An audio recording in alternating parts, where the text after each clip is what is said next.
Hey guys, so today I'm going to start some eucalyptus seeds and I'm going to show you my seed starting process. Some things that I do are pretty consistent along all seed starting, and a couple of these things are specific for eucalyptus seeds. I normally don't start any of my seeds this early in zone 7B, but eucalyptus seeds do take a little longer to get established and develop a good transplant. For the most part, you need 10 to 12 weeks of growing time before your last spring frost. So before you can transplant them out. If you count back here in central North Carolina, they say our last frost is somewhere around April 9th, give or take. Some years, I know a couple years ago, we had frosts up through the end of April. So it's really hard to say for sure. I could be starting them a few weeks too early, or I could be right on time.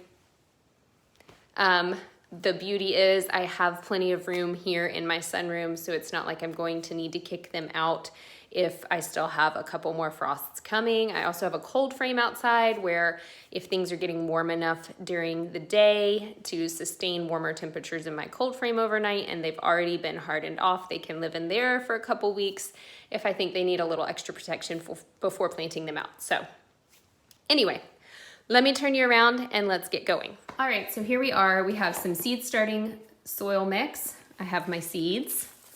These are Johnny's baby blue eucalyptus seeds.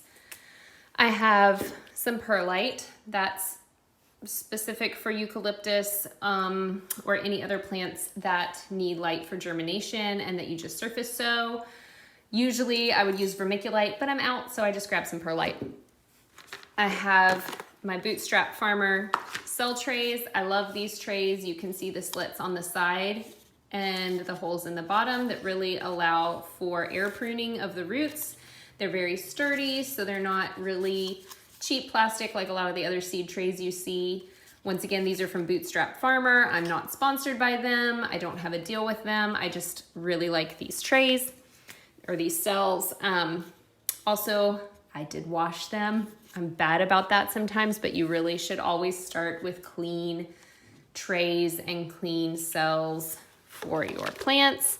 This is a takeout food container, but I really like to use these as my trays for when I'm just starting 1 or 2 cells. They fit in there perfectly. It's easy for bottom watering, and it just makes life easier than having a big 10-20 tray sitting out there and only a quarter of it filled. So I like that. I have over here a heating mat, which eucalyptus like. It will help them germinate faster, and in general it will help most seeds germinate faster if you use a heat mat.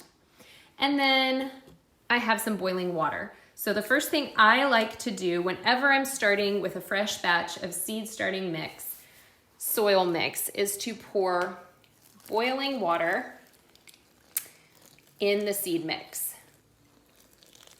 This will help kill the fungus gnats. So I pour that in, I mix it up, and then I'll let it sit and cool off before I use it. It's very important to make sure it's cooled off before you use it. You really don't want to burn your seeds.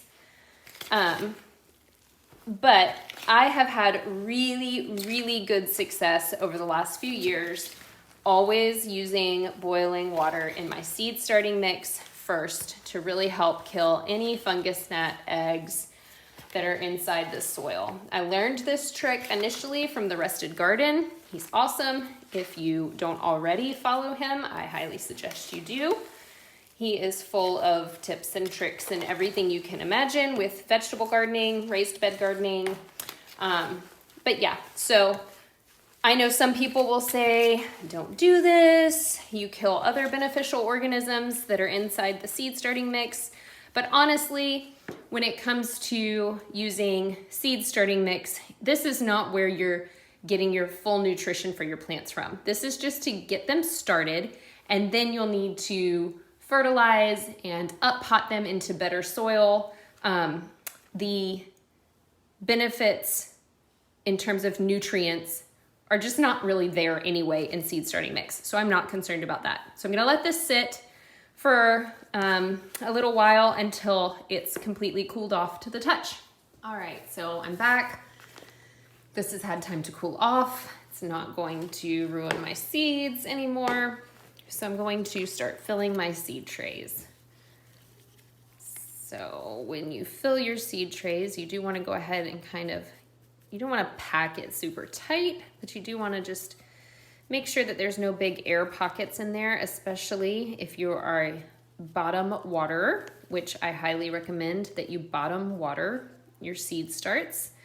If you top water, what happens is eventually the soil underneath will just get really dry to the point where it's not absorbing anything, and you'll get a crust on your top layer of soil, and your seeds won't really be getting the moisture that they need. Your soil won't be retaining the moisture.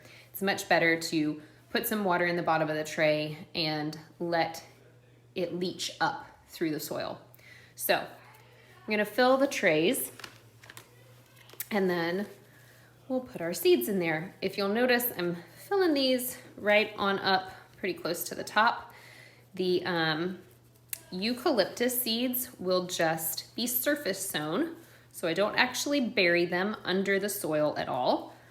They'll sit right on the top, and then I will cover them with some perlite in my case.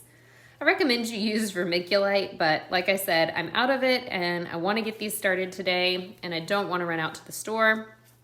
So I'm just going to use perlite to pick up vermiculite next time I'm out and about. So there are our 2 trays filled. I'm gonna wipe my hands off. I usually like to just keep a damp old rag around when I'm starting seeds, because there's lots of times where I'll be going back and forth between things. All right. Eucalyptus seeds are super tiny. So many seeds in the plant world are very tiny. Let's see. So they're very, very, very small. So I'm just gonna pick up a couple, 2 or 3 per cell, and sprinkle them right on top. And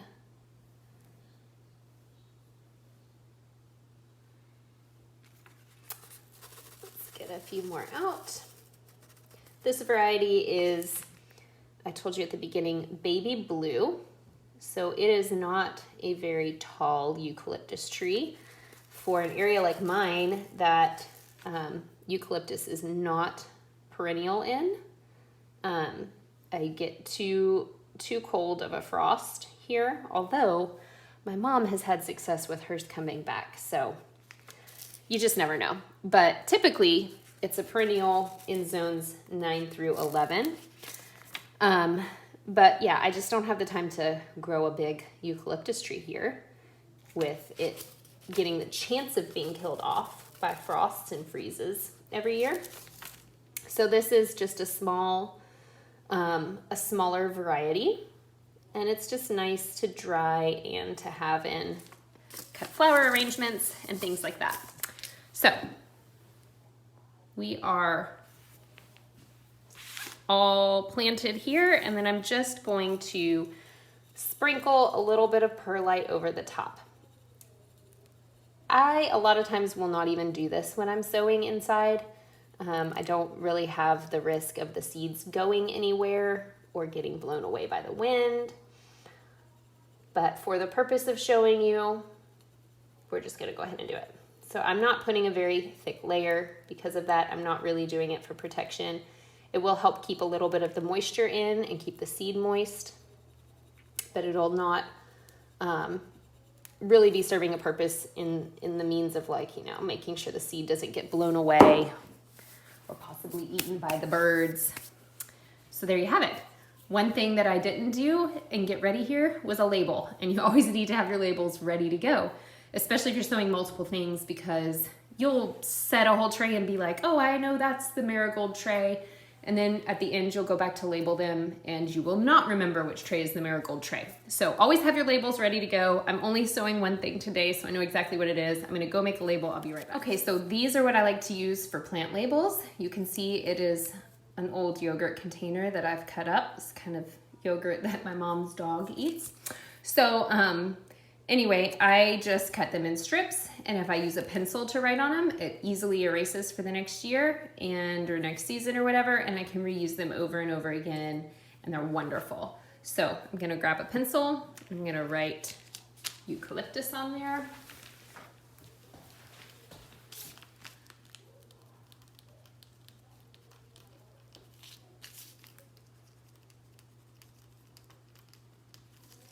I'm not bothering to write the variety because I'm only planting the one variety. So I'm gonna stick those in the side.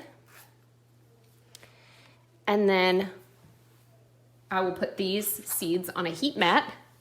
The heat mat will help the germination and it will just kind of speed it up.